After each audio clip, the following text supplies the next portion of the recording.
So, how exactly does a quiet whisper from a frightened insider snowball into a massive political scandal? Today, we're breaking down how public money, raw political power, and one person's testimony can ignite a firestorm over a flood of cash that has absolutely nothing to do with disaster relief. Okay, let's get right into it by starting with a really fundamental question. It's a question that sits right at the heart of a major scandal in the Philippines, and it helps unravel how the whole system can be gamed.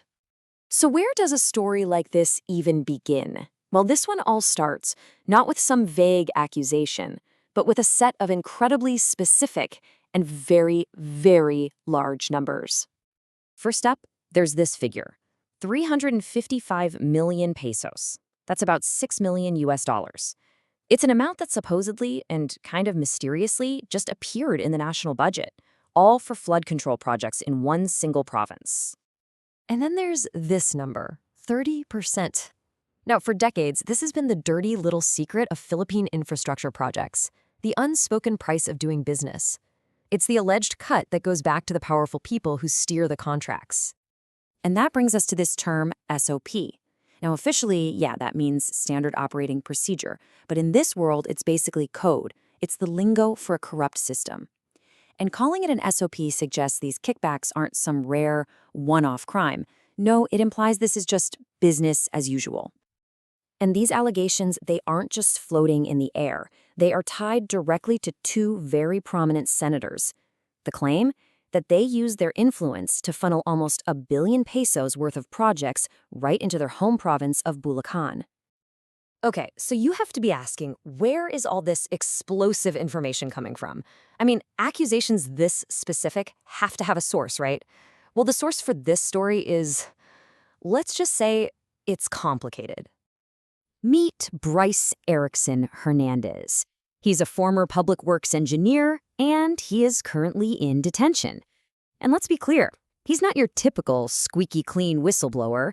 He's a man who was caught right in the gears of the very system he is now trying to expose. And this is where you really see the core dilemma of this whole story. Hernandez is what you'd call a compromised witness. He's been held in contempt, linked to shady dealings, and is admittedly terrified for his life. So it would be really easy to just dismiss him. But, and this is a big but, the details he gives are just too specific to ignore. We're talking exact peso amounts, insider slang like SOP, and naming names. So how do you get from one man's messy, complicated claim to something solid? Well, it happens when a whisper turns into a paper trail. Because, you can deny a rumor all day long. It's a lot harder to deny a line item in an official budget. So remember that number, 355 million? Hernandez dropped that exact figure in his testimony. At first, it's just his word against a powerful senator's. It's the kind of thing that could have been brushed aside, right? Just hearsay from a guy with a credibility problem. Which brings us to the key question in any investigation like this. How on earth do you verify a claim that comes from a source who's, frankly, so easy to discredit? The answer didn't come from another witness. It came from the system itself, from institutional power. Enter Senator Peng Lacson. He's the chairman of the committee that literally investigates government corruption, and he decided to just go check the books. And guess what he found? There it was, the exact same number. A 355 million peso insertion that wasn't in the original budget. And just like that, a frightened man's whisper becomes a verifiable fact on a piece of paper.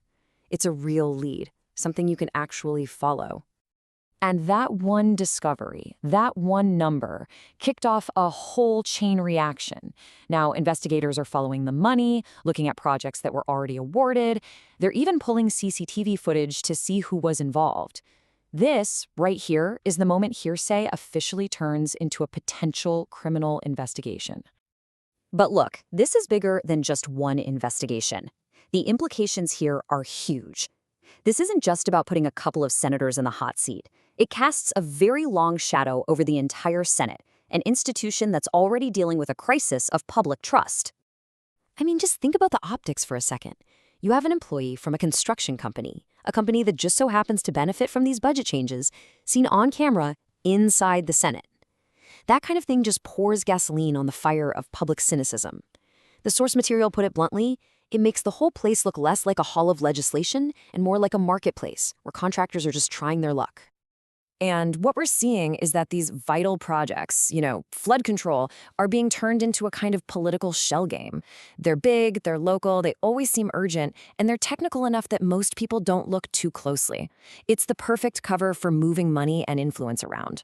When politicians start treating flood mitigation like currency, the public drowns in both water and cynicism. Okay, so beyond all the drama and the finger-pointing, is there a solution? What's the fix? Well, this investigation didn't just expose a problem. It actually pointed the way to some really clear, practical steps to stop this kind of thing from happening again. This blueprint for reform really boils down to two things: radical transparency and actual accountability. We're talking about simple but powerful ideas, like every single budget change has to have a name attached to it. No more anonymous insertions. You've got to protect the whistleblowers who have the courage to speak up.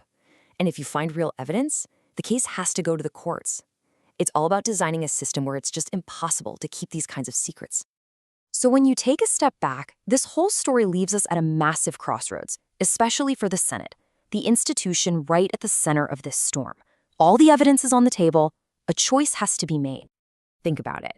What started as this messy, scared confession from a compromised insider now has hard proof from the institution's own books. This right here, this is the tipping point. This is the moment where vague accusations can finally turn into real, tangible accountability. And that leaves us with the final big question that this whole scandal poses. Is the Senate going to be a place that uncovers the truth? Or is it going to be a marketplace for contractors? Are they going to follow the paper trail, audit the contracts, and let the law do its job? Or will they just deflect, stall, and let what little public trust is left just wash away? These projects were supposed to keep people dry. The real question now is whether the money behind them is about to drown accountability for good.